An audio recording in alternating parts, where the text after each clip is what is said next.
During this era, women were generally classified into very specific social groups: the upper class, the middle class, the lower middle class, the lower class, and the underclass.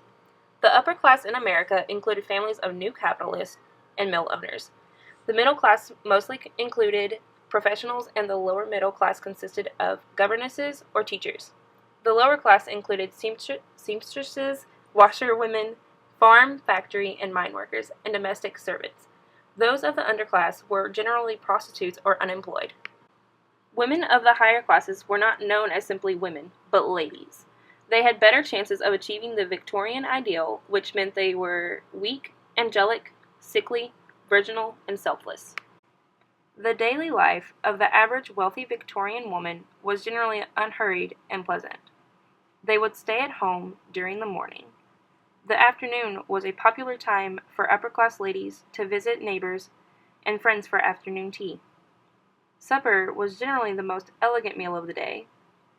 Women would change out of their day clothes and wear a dinner gown. The typical middle and working-class households would wake before daylight, and mothers and daughters would start breakfast. After breakfast, many of these women went to work to help support their families.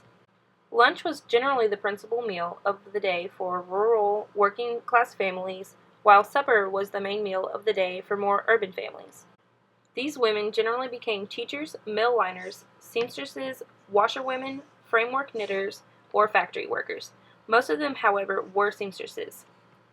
Sewing was looked down upon greatly. Many people found the link between sewing trades and prostitution a natural one.